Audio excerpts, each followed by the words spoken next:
الحمد لله نحمده ونستعينه ونستغفره ونؤمن به ونتوكل عليه ونعوذ بالله من شرور أنفسنا ومن سيئات أعمالنا من يهده الله فلا مضل له ومن يضلل فلا هادي له ونشهد أن لا إله إلا الله وحده لا شريك له ونشهد أن سيدنا مولانا محمدا عبده ورسوله أما بعد فأعوذ بالله من الشيطان الرجيم بسم الله الرحمن الرحيم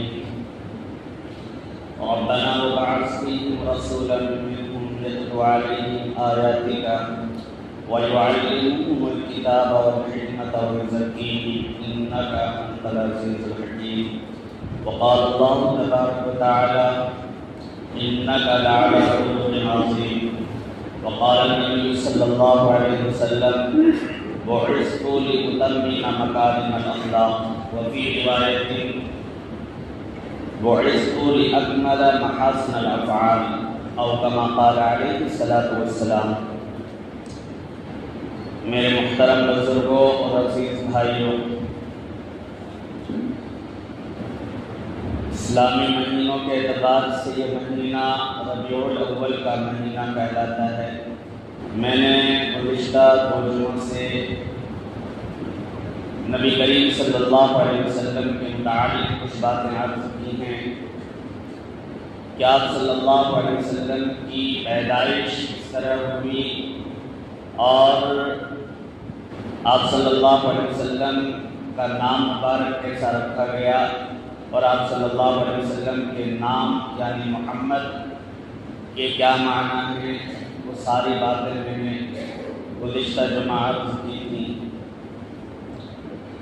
آپ صلی اللہ علیہ وسلم کی پرورش کیسے ہوئی، حضرت حلیمہ سعدیہ رضی اللہ تعالی عنہا فرماتی ہیں کہ آپ صلی اللہ علیہ وسلم جب 1 سال کے تھے تو 2 سال کے معلوم ہوتے تھے، اور جب 2 سال کے ہوئے تو آپ صلی اللہ علیہ وسلم 4 سال کے معلوم ہوتے تھے۔ بعض علماء نے حضرت حلیمہ سعدیہ رضی اللہ تعالی عنہ کے حوالے سے روایت نقل کیا ہے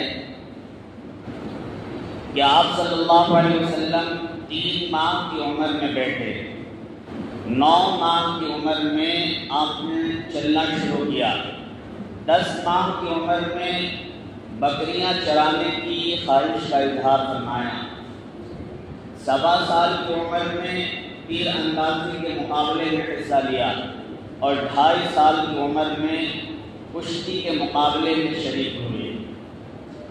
آپ کی طہارت اور پاکیزگی کے سلسلے میں حضرت حلیمہ سعدیہ رضی اللہ تعالی عنہ فرماتی ہیں کہ جب تک نبی کریم صلی اللہ علیہ وسلم میرے پاس رہے، کبھی بھی میں نے اپنے جسم پر یا آپ صلی اللہ علیہ وسلم کے جسم پر نجاست نہیں دیکھی۔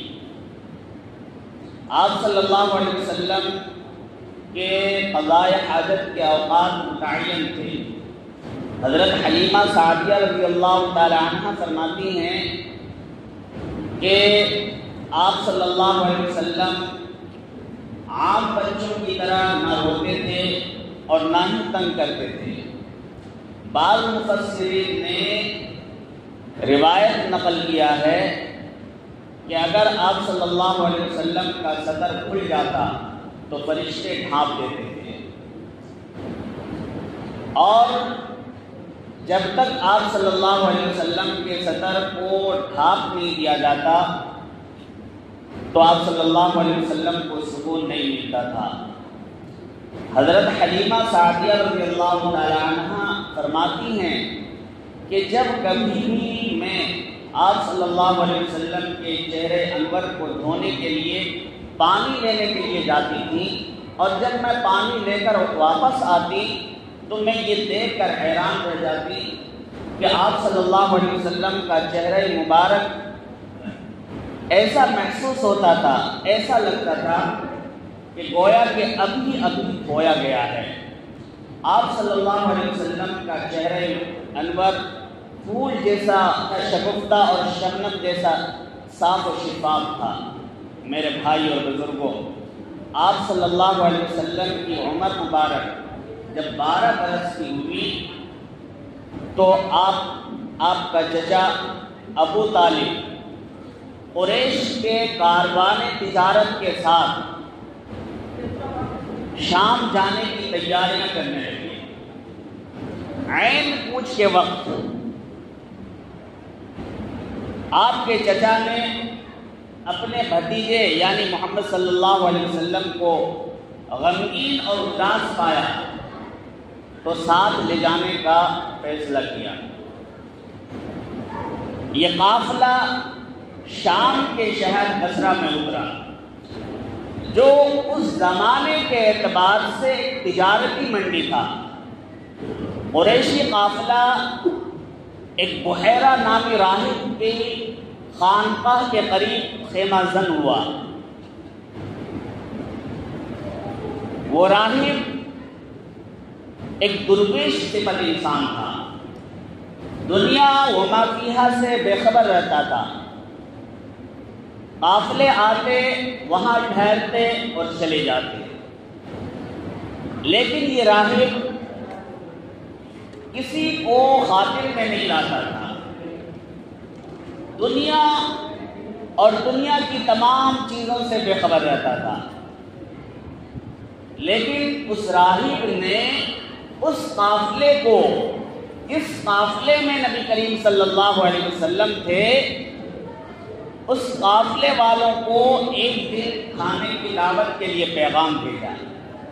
اب لوگ حیران کہ آخر کیا بات ہے، یہ راہب کسی کو خاطر میں نہیں لاتا تھا، آج اچانک اس راہب کو کیا ہو گیا؟ کئی مرتبہ قریشی قافلے یہاں آئے، ٹھہرے، واپس چلے گئے، لیکن کبھی بھی اس راہب نے کسی کو خاطر میں نہیں لیا، کسی کی دعوت نہیں کی۔ آخر اس قافلے میں کون سی ایسی بات ہے کہ وہ راہب جو دنیا اور دنیا کی تمام چیزوں سے بے خبر رہتا تھا، آج اس راہب نے ہمیں کھانے پر بلایا ہے؟ بہرحال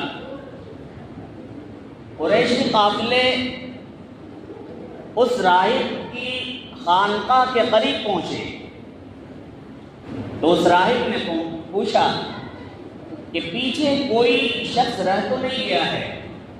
لوگوں نے کہا ہاں، ایک بچہ ہے جو قافلے کے سامان کی حفاظت کر رہا ہے۔ اس راہب نے کہا کہ اس بچے کو ضرور اس دعوت میں شریک کریں، کیونکہ یہ دعوت تو اسی کے تعظیم و تکریم میں دی جا رہی ہے۔ جب نبی کریم صلی اللہ علیہ وسلم اس راہب کے قریب پہنچے تو وہ راہب بغور مشاہدہ کرنے لگا۔ پھر اس راہب نے آپ کے چچا ابو طالب سے پوچھا کہ آپ کا اس بچے کے ساتھ کیا رشتہ ہے؟ یہ بچہ آپ کے رشتے میں کون لگتا ہے؟ ابو طالب کہنے لگا کہ یہ بچہ میرا بیٹا ہے۔ اس راہب نے کہا کہ میرے علم اور میرے بصیرت کے مطابق یہ لڑکا، یہ بچہ آپ کا بیٹا نہیں ہو سکتا۔ کھانے سے فارغ ہو گئے۔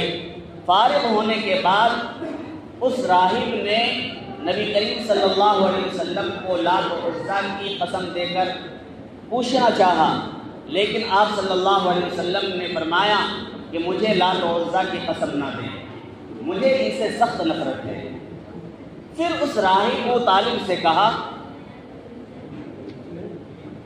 کہ جب یہ قافلہ بصرہ میں داخل ہو رہا تھا اور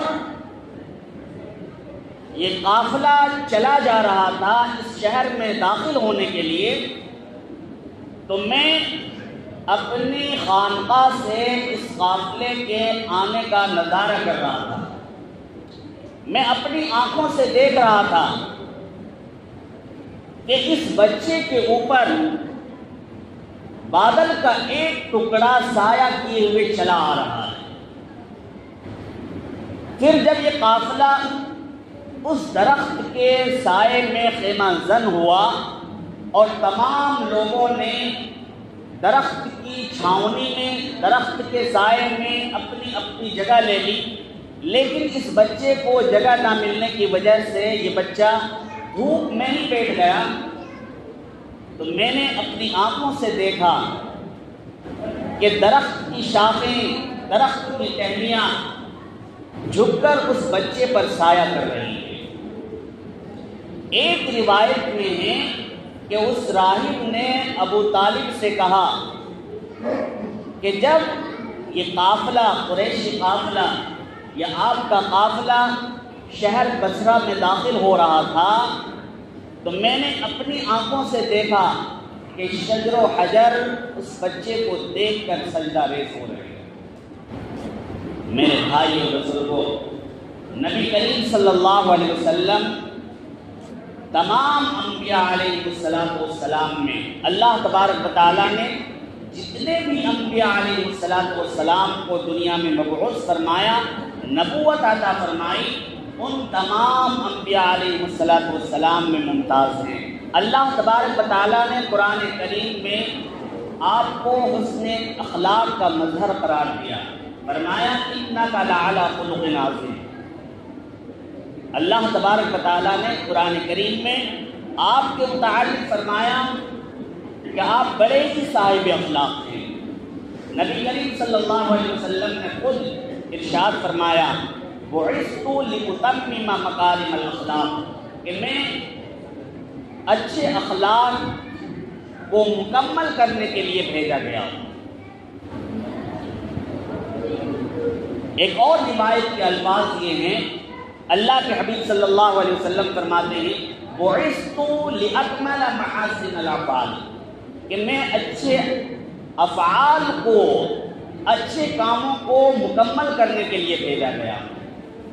میرے بھائی اور بزرگوں، ایک مرتبہ حضرت سعد بن ہشام رضی اللہ تعالیٰ عنہ نے اماں عائشہ صدیقہ رضی اللہ تعالیٰ عنہ سے پوچھا کہ اماں، نبی کریم صلی اللہ علیہ وسلم کے اخلاق کیسے تھے؟ حضرت عائشہ صدیقہ رضی اللہ تعالیٰ عنہ نے فرمایا کہ کیا تم نے قرآن نہیں پڑھا ہے؟ حضرت سعد بن ہشام رضی اللہ تعالیٰ عنہ نے فرمایا کہ جی ہاں، ہم نے قرآن پڑھا ہے۔ یہ سن کر حضرت عائشہ صدیقہ رضی اللہ تعالیٰ عنہ نے فرمایا کانا خلق القرآن، کہ آپ کا اخلاق پورے قرآن، یعنی جس قدر محاسن و افعال اور محامد و اخلاق قرآن کریم میں موجود ہیں وہ سب بدرجہ ادب نبی کریم صلی اللہ علیہ وسلم کی ذات میں موجود ہیں۔ حضرت عائشہ صدیقہ رضی اللہ تعالی عنہ کے کہنے کا مطلب بھی یہی تھا کہ پورا قرآن نبی کریم صلی اللہ علیہ وسلم کا اخلاق ہے۔ میرے بھائی اور بزرگوں،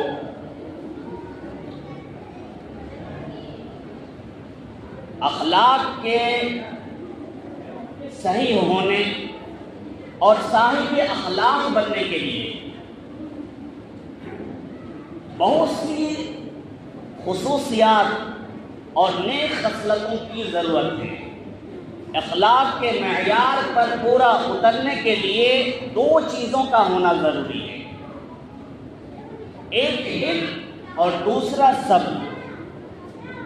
ان دونوں چیزوں کے بغیر کوئی شخص صاحب اخلاق نہیں ہو سکتا۔ اب علم کسے کہتے ہیں اور صبر کسے کہتے ہیں؟ کہ مصیبت اور تکلیف کے وقت اپنے آپ پر قابو پانا اور اس مصیبت اور تکلیف سے متاثر نہ ہونا، یہ صبر کہلاتا ہے۔ جبکہ غصے کو بردباری سے جانا یہ حلم کہلاتا ہے۔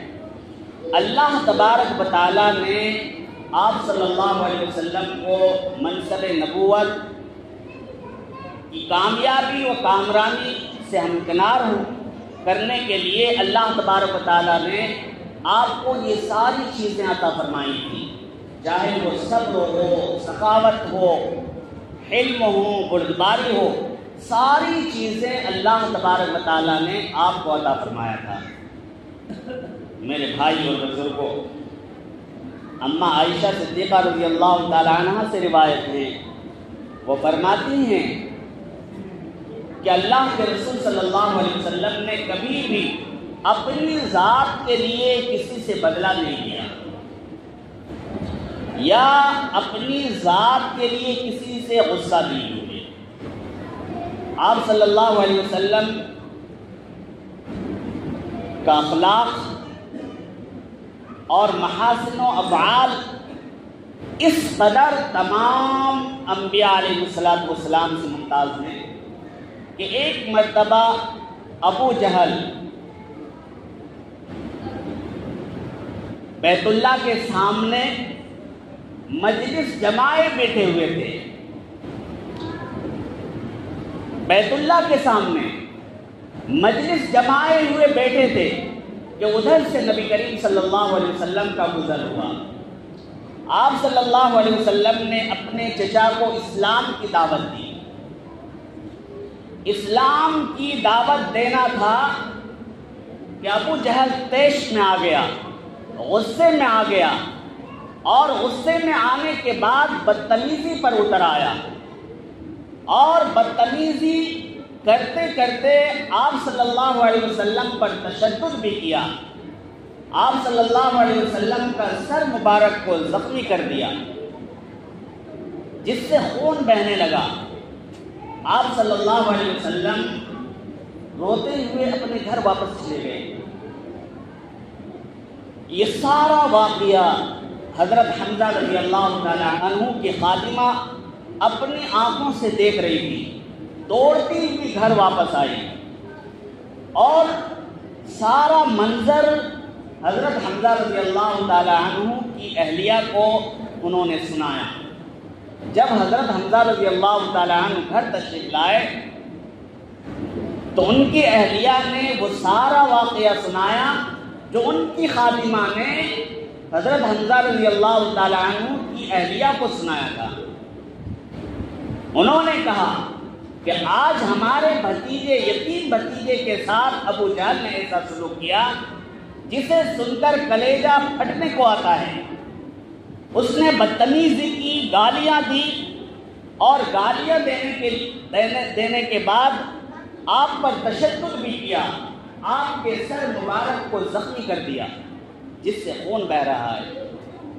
یہ سن کر حضرت حمزہ رضی اللہ تعالیٰ عنہ غصے میں آ گئے، کمان اٹھائی اور ابو جہل سے بدلہ لینے کے لیے دوڑ پڑے۔ ابو جہل حرم پاک میں موجود تھے، بیت اللہ کے سامنے مجلس لگائے ہوئے بیٹھے تھے۔ حضرت حمزہ رضی اللہ تعالیٰ عنہ دوڑتے ہوئے آئے اور کمان سے اس کے گردن پر اس زور سے مارا کہ سارا بدن لہو لہان ہو گیا، اور ساتھ یہ بھی کہا کہ کیا تو نے میرے مرحوم بھائی کے بیٹے کو لاوارث سمجھ رکھا ہے؟ خبردار، حمزہ اس کا حمایتی ہے۔ بدلہ لینے کے بعد سیدھے آپ صلی اللہ علیہ وسلم کی خدمت بابرکت میں حاضر ہوئے، اور جب آئے تو حضرت حمزہ رضی اللہ تعالیٰ عنہ نے دیکھا کہ بھتیجے کی غمگین آنکھوں میں آنسو بھرے ہوئے ہیں۔ جب نبی کریم صلی اللہ علیہ وسلم نے اپنے چچا کو آتے ہوئے دیکھا تو اشکوں کے پیمانے چھلک پڑے، یعنی وہ آنسو جو آنکھوں میں بھرے ہوئے تھے وہ آنسو بہہ پڑے۔ ساتھ یہ بھی کہنے لگے کہ جب میں پیدا ہوا تو باپ کے سائے سے محروم تھا، جب میں بچہ ہی تھا کہ ماں کی ممتا بھی ساتھ چھوڑ گئی، جب میں سن شعور کو پہنچا تو دادا بھی انتقال کر گئے، آج میری قوم میری دشمن ہو گئی، کل تک جو لوگ مجھ سے پیار کرتے تھے آج میرے خون کے پیاسے بن گئے۔ یہ سن کر حضرت حمزہ رضی اللہ تعالیٰ عنہ کہنے لگے کہ بھتیجے غم نہ کر، جس ابو جہل نے آپ کے سر مبارک کو زخمی کیا تھا میں اس کا سر پھوڑ کر آ رہا ہوں، اب تو خوش ہو جا، اس سے اس کا سر پھوڑ کر میں نے بدلہ لے کر آپ کے پاس آیا ہوں۔ یہ سن کر نبی کریم صلی اللہ علیہ وسلم کہنے لگے کہ چچا مجھے یہ سن کر ذرہ برابر بھی خوشی نہیں کہ آپ نے میرے خون کا بدلہ لے لیا ہے، یہ سن کر ذرہ برابر بھی خوشی نہیں ہوئی۔ کیوں؟ اس لیے کہ میں بدلہ لینے کے لیے نہیں بھیجا گیا ہوں، اللہ تبارک و تعالیٰ نے مجھے بدلہ لینے کے لیے نہیں بھیجا ہے، بلکہ اللہ تبارک و تعالیٰ نے مجھے رحمت للعالمین بنا کر بھیجا ہے۔ میری خوشی اس بات میں ہے کہ آپ کفر و شرک کو چھوڑ کر ایمان کے اجالے میں آ جائیں، اس سے میری خوشی ہوگی۔ جب حضرت حمزہ رضی اللہ تعالیٰ عنہ نے اپنے بھتیجے کا جوش کو دیکھا تو انہوں نے کلمہ پڑھا اور اسلام